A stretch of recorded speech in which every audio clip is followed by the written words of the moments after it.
Party का ये मूल एजेंडा है कि हिंदू मुस्लिम सिख ईसाई ये सब नहीं, हिंदू हिंदू भाई भाई, जाति पात की करो विदाई, इसमें जाति पाति का सवाल नहीं है।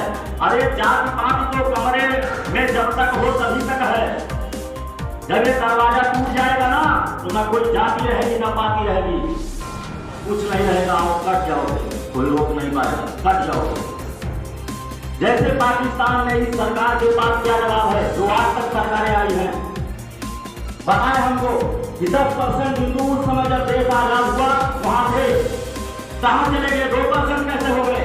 या तो उनका वहां पर मुसलमानों में धर्मांतरण कराया है और या तो उनकी हत्या की है, और यहाँ पर 10% के लगभग 30% होने जा रहे हैं। ये सोचने का विषय नहीं है।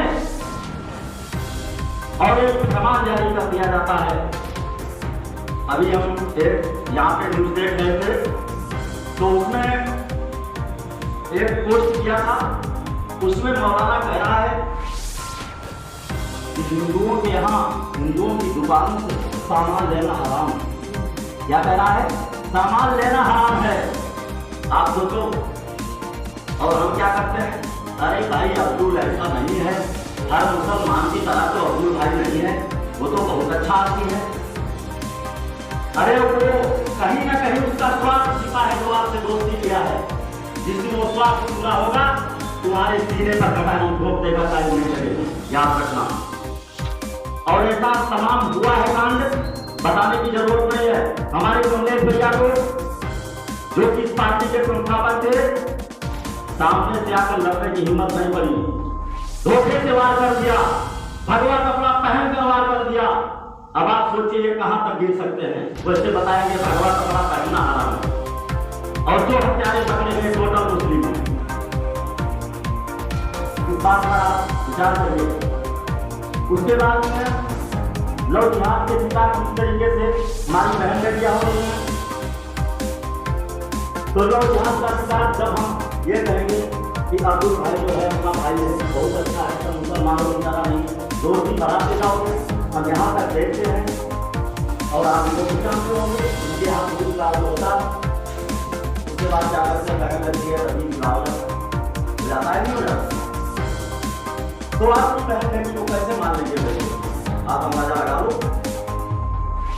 ये हमने कभी हुआ, कभी मोदी की बेटी को अपनी बहन नहीं मान सकते, तुम्हारी बेटी को बहन मानेंगे? कभी नहीं मानेंगे। ये हमारी आप भूल है, लव जिहाद में शिकार होकर के नामालूम जितनी बहन बेटियों है आ जाओ। तो ये रही हिंदू समाज पार्टी का मैसेज था कि हमें हिंदू राष्ट्र चाहिए। अगर भारत पाकिस्तान का बंटवारा कर दिया गया तो हमारी मांग है हमारी पार्टी की कि अगर उस मुल्क को इस्लामिक राष्ट्र बनाया गया तो हिंदुस्तान को हिंदू राष्ट्र बनाना होगा। इसके लिए हिंदू समाज पार्टी जगह जगह आंदोलन भी छेड़ेगी। अभी आप लोगों को पता है परमहंस अयोध्या बाबा परमहंस ने हिंदू राष्ट्र की मांग के लिए आंदोलन किया था, जिसमें हमारे माननीय प्रदेश अध्यक्ष जी आए हुए थे, माननीय राष्ट्रीय अध्यक्ष भी आई हुई थी। और उसके बाद मैं परमहंस जी के साथ में लगातार निरंतर 10 दिन तक लगे और आंदोलन हुआ था, पूरा भारत जानता है। अभी एक मौलाना कोई चीज लेकर के आ जाए तो आज की सरकार क्या करेगी? उसके सामने सरेंडर करेगी। और एक जगत गुरु की उपाधि है परमहंस की, उनकी बात को अभी तक नजरअंदाज किया जा रहा है।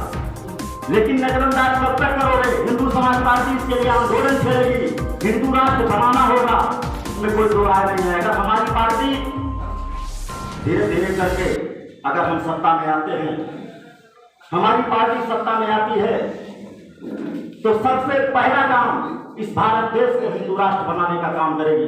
ये चीज आप जान लीजिए। और इसी उद्देश्य को लेकर के हम न्यायिक मांग कर रहे हैं, हम अन्याय की मांग नहीं कर रहे हैं। जैसे अगर किसी एक बाप के 2 बेटे हों और 2 बेटों का जमीन का बंटवारा कर दिया जाए, उसके बाद वो दूसरा भाई आकर के बड़े भाई के उसमें रहने लगे, छोटा भाई, तो ये अवैध है? वैध है? अवैध है। जब बंटवारा हो गया तो फिर आप अपनी जमीन में, तो यही मांग हिंदू समाज पार्टी की है। और हिंदू समाज पार्टी आज किसी से छुपा नहीं है। हिंदू समाज पार्टी ये मांग करती है, अगर 2022 में हिंदू समाज पार्टी की सरकार अगर बनती है तो निश्चित ही जो आज युवा बेरोजगार है, बेहाल है, और ये मत समझो आज आप 10, 20, 25 की संख्या में हो, तो यहाँ तक कि 5 लोगों ने, जो आज केंद्र में राज कर रहे हैं, 5 लोग मिल करके मीटिंग की है। तब भी यहाँ बहुत लोग हुआ, कम से कम 20-25 लोग, 5 लोगों से कड़ी जुड़ती गई और लोग जो है सत्ता में आए। तो अगर सत्ता में पार्टी आती है तो हिंदुत्व के लिए और हिंदू धर्म के लिए, सनातन धर्म के लिए हमारे अमर बलिदानी कमलेश तिवारी जी ने जो सपना देखते हुए और बलिदान स्वीकार कर लिए, अपना बलिदान दे दिए, उस मिशन को कामयाब बनाने के लिए, उस सपने को आगे बढ़ाने के लिए हमारे कार्यकर्ता, हमारे पदाधिकारी सभी लोग दिन रात मेहनत करके उस लक्ष्य को पाने में लगे हुए हैं। तो हम यही चाहते हैं कि हिंदू समाज पार्टी अगर आती है तो जो युवा बेरोजगार है, जो आज किसानों की बदहाली है, वो सारी चीजें दूर होंगी। आप मुझे बताइए, जो किसानी खेती करते हैं, मैं उस बात को कहना चाहता हूं, जिस समय बीजेपी सरकार नहीं हुआ करती थी, फिर होता था कि 450 रुपये कुंटल गन्ना बिकना चाहिए, इन्हीं लोग मांग करते थे। और आज 10 रुपये भी नहीं बढ़ाया गया गन्ने का दाम, तेल का दाम किसी से छुपा नहीं है। 5 रुपये में किसान की आलू खरीदी जाती है।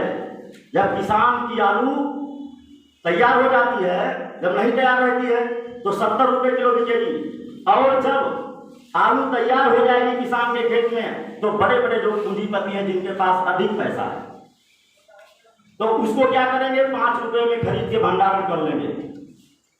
और फिर जैसे किसान के खेत में आई 5 रुपये में हो गया, और जैसे किसान के हाथ से आलू निकल गई, फिर 10, 20, 30, 40, 50, 60 ऐसे करके चलता चला जाएगा।